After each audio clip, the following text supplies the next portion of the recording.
Today, I'm going to walk you through the things that I wish I knew in my early 20s before going through all of this infertility nonsense. If you're interested in following along in my personal journey, check out my older videos and hit the subscribe button below. But these are the 20 things that every 20-something-year-old should know about their fertility.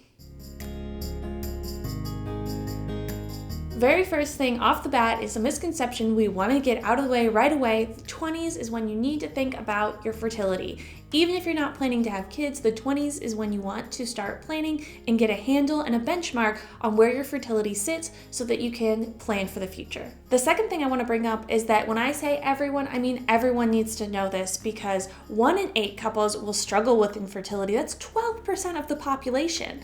And of that, a third of those cases will be female factor infertility, a third will be male factor, and a third will be a combination of dual factor infertility and unknown causes. So it affects people equally of both genders. So you really need to take stock now when there's time to change things. Before we go any further, let's get a benchmark of what the odds look like for just a normal heterosexual couple trying to conceive. Every month, if you have intercourse on the right days, then you have a 20% chance of conceiving a pregnancy. So as the months tick by, there is a larger and larger chance of you conceiving and a smaller and smaller chance of you not. This chart over here is exactly why doctors tell you to wait a year before coming to them with fertility concerns. Every month is a roll of the dice, and you just have to see whether or not you get pregnant that month. 7%, right? Yeah, 7%. Sorry, I can't see the chart over here yet. 7% of couples that are perfectly healthy will still not have conceived by the end of that 12 months, but the vast majority will, which is why that's the cutoff for doctors to say to come visit them if you've been trying to conceive and haven't yet.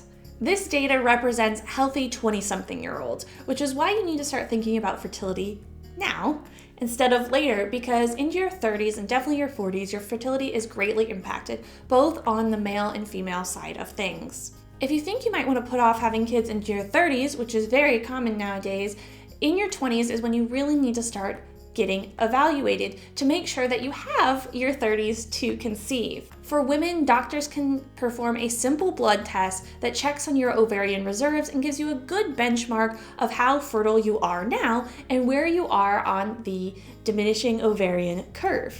Most people know that you were born with all of the eggs that you will ever have, and those reserves just diminish over time. This graph over here shows you exactly how that average trend works out, but this is just an average. So while some people at 35 have enough eggs to conceive naturally, some are pushed farther over on the curve already just based on their natural biology and don't. That's why it's important to establish a benchmark early on in your 20s to make sure that you have the years to wait. That diminishing curve is also why the rules change of how long you're supposed to wait before contacting a doctor if you're trying to conceive and not. At 35, you should only spend 6 months trying to conceive, but time is of the essence. At 35, your eggs are diminishing rapidly, and you don't want to mess around with another 6 months of trying without at least getting some doctor's input and running that simple test that we talked about earlier. And as you can see by this chart over here, by age 40, most women don't have the necessary egg reserves to conceive on their own. But what I'm telling you is a little contradictory to what we see in the media when we have all these celebrities having kids into their 30s and even 40s. That doesn't jive with this graph over here, right? Those celebrities and other public figures that are having babies into their 40s took steps earlier on in their life to preserve their fertility, specifically egg freezing. And the time to do egg freezing is before you hit 30. Again, why you need to know all of this in your 20s. It's no joke, though, to freeze your eggs and then do IVF later. That's a whole thing that I'm not going to get into. But know that it is a possibility, with the caveat that IVF does not work for everyone. And if you have other fertility issues, either you or your partner in the future that you don't know about yet, those can compound with your already limited frozen egg supply and cause issues and make it so you're back in the bucket of infertile. So please don't think that IVF or egg freezing is a silver bullet. Age is one of the most important factors for determining your fertility. Although there are other factors that we'll talk about in a minute, I want to hop on the other side of things though and put in a point that age affects sperm too. Now, while we've all seen the stories of 70-year-old men conceiving children, it's now coming to light with more recent studies that age really does affect sperm quality, and that older men lead to babies that have more genetic defects, which of course results in a higher rate of miscarriage. So men shouldn't exactly sleep on the job either, and they should get a handle on their fertility as well. While women have a simple blood test to get a baseline of their fertility, men have a different avenue for getting theirs.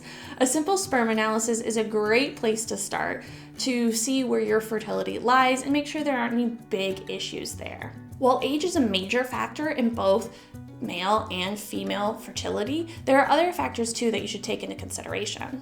Smoking, bad diet, excessive drinking, being very overweight are all things that can affect both egg and sperm quality. It's another reason to get checked to see if maybe altering those things in your life could lead to an improvement in your fertility overall. That being said, age and lifestyle are not the only things that affect fertility, and there are serious, legitimate medical conditions that can impact both male and female fertility. I think many people don't know about these conditions because there isn't a lot of awareness, and in school you get taught that getting even close to a boy gets you pregnant, and it definitely wouldn't jive with their message if they were like, except unless you guys have one of these conditions. It doesn't really do justice to the fact that the reproductive system is very complicated and there are many things that can go wrong any step of the way. Things like polycystic ovaries, uterine fibroids, endometriosis can all affect a woman's ability to conceive, while varicose veins, hormonal disorders, thyroid disorders can all affect male fertility. There are two more things that I want to add to the list to round out the list of things that can affect your fertility. The first, speaking specifically to women, is your mother's history with her fertility. Was it easy for her to conceive? Were her cycles regular or irregular? Did she start menopause early?